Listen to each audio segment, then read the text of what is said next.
Let us know where you're watching from in the comments. Don't forget to subscribe, like, and share to support this channel. Your support means the world to us. Anna Parker stared at the pile of unpaid bills on the small, rickety table in her one-room apartment. The peeling paint on the walls seemed to echo her despair, while the faint sounds of children playing outside mocked her misery. At 28, her dreams of escaping poverty had withered, leaving behind only frustration and resentment. She worked tirelessly as a seamstress in a dingy market stall, but no matter how hard she tried, her earnings barely covered her basic needs. Her dreams of a better life felt like an illusion. At night, she often fantasized about being rich, having enough to live in a luxurious mansion, travel the world, and never worry about money again. But in the daylight, reality always crushed her fantasies. That evening, as Anna sat on her bed with tears streaming down her face, a soft knock came at the door. Wiping her tears hastily, she opened it to find Mrs. Green, her elderly neighbor. "Anna, my dear," Mrs. Green began, her voice laced with concern. "I heard you crying. Are you okay?" Anna forced a smile. "I'm fine, Mrs. Green. Just tired." Mrs. Green nodded knowingly. "Life is hard, but keep praying. God will provide." As Mrs. Green shuffled away, Anna slammed the door shut. Pray? She thought bitterly. She had prayed for years, but her life had only gotten worse. That night, as she lay in bed, a dark thought began to take shape in her mind. What if there was another way? Weeks passed, and Anna's desperation grew.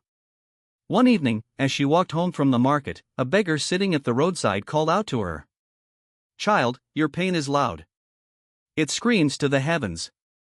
Startled, Anna stopped. The beggar was an old man with milky white eyes, suggesting he was blind. His voice was eerily calm, almost hypnotic.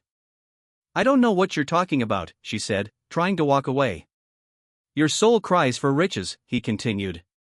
"But you're looking in the wrong places." Anna froze. How could he know about her secret desires? She turned back to him, her curiosity piqued. "What do you mean?" He leaned closer, his voice dropping to a whisper. "There's a way to get everything you desire. But it comes at a cost." Anna's heart raced. She didn't believe in magic or the supernatural, but something about the man's words stirred something deep within her. "What kind of cost?" she asked cautiously. "The ultimate cost," he replied cryptically, before slipping a small piece of paper into her hand. "If you're serious, go to this address at midnight. But be warned, once you open this door, there's no turning back." Anna stared at the paper, which had an address scrawled in neat handwriting. When she looked up again, the old man was gone. At 11:50 p.m., Anna stood outside an abandoned warehouse on the outskirts of town. The address had led her here, and though fear gnawed at her, curiosity and desperation pushed her forward. She stepped inside, her footsteps echoing in the vast emptiness. In the center of the room stood a single chair surrounded by a circle of black candles. As she approached, the flames flickered unnaturally, though there was no breeze. Suddenly, a figure materialized in the shadows. He was tall, impeccably dressed in a black suit, with an air of power and danger. His eyes glowed faintly red. "Welcome, Anna," he said, his voice smooth as silk. "I've been expecting you." She shivered. Who are you?" The man chuckled. "You know who I am. And you know why you're here." The realization hit her like a blow. "You're the devil." He inclined his head. "Lucifer, if you prefer. Now, let's get to business. You want wealth beyond your wildest dreams, yes?" Anna hesitated. Her instincts screamed at her to run, but the thought of returning to her wretched life was unbearable. "Yes," she said finally. "I want to be rich." Lucifer smiled, revealing perfect white teeth. "Very well. I can grant you riches, fame, and power. But in return, I want your soul." Her breath caught. She had heard stories about deals like this, but she never imagined she'd be making one herself. "What happens to my soul?" "When your time on Earth ends, it becomes mine to do with as I please," he explained nonchalantly. Anna swallowed hard. "How long will I have?" "That depends on you," he said. The harder you cling to life, the more you can enjoy your riches. But remember, once the contract is signed, there's no escape. He produced a piece of parchment and a quill. Sign here, and your life will change forever. Trembling, Anna took the quill. As she pressed it to the parchment, her mind screamed at her to stop. But the allure of wealth was too strong. She scrawled her name, and as soon as the ink dried, the candles flared brightly, then extinguished. "It is done," Lucifer said, his voice filled with satisfaction.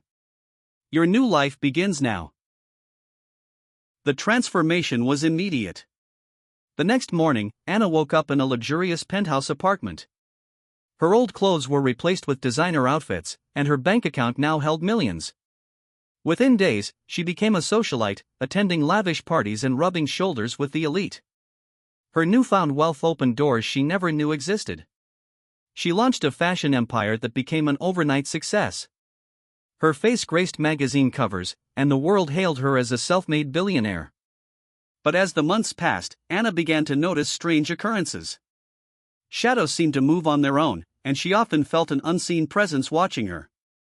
At night, she was plagued by nightmares of fire and screams.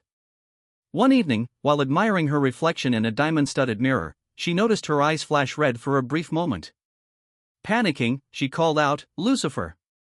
He appeared instantly, lounging casually on her velvet sofa. "Miss me already? What's happening to me?" she demanded. "Why do I feel different?" Lucifer smiled. "Ah, that's just your soul adapting to its new reality. Nothing to worry about for now." As time went on, Anna's paranoia grew. She began to distrust those around her, suspecting everyone of trying to steal her wealth. She cut ties with her old friends and distanced herself from her family, believing they were only after her money. Her once vibrant life became lonely and hollow. The lavish parties felt meaningless, and the endless shopping sprees couldn't fill the void inside her. One day, while reviewing her finances, she discovered that no matter how much she spent, her wealth never diminished. At first, she was thrilled, but then the realization struck her: she was trapped in a gilded cage. Her riches were limitless, but they came at the cost of her freedom. She couldn't escape the deal she had made. Years passed, and Anna grew older. Her beauty faded, and her once thriving empire began to crumble. Though she still had her wealth, it brought her no joy. The nightmares intensified, and she began to see visions of fiery pits and tormented souls. One night, as she sat alone in her grand mansion, Lucifer appeared uninvited. "It's time," he said, his voice cold and final. "No!" Anna cried, falling to her knees. "I'm not ready." Lucifer smirked. "You've had decades to enjoy your wealth. Did you think you could cheat death forever?" Desperation consumed her. "Please, give me more time. I'll do anything." "There's nothing more to be done," he said. "You signed the contract, remember?" As he reached for her, Anna let out a blood-curdling scream. The room filled with flames, and her soul was dragged into the abyss. The story of Anna became a legend, a cautionary tale whispered among the desperate and ambitious. Some say her spirit still roams the earth, forever searching for redemption. Others believe she's a warning to those who would trade their soul for fleeting riches. In the end, Anna got what she wanted, but at a price far greater than she could ever imagine. Her story serves as a grim reminder: not all that glitters is gold.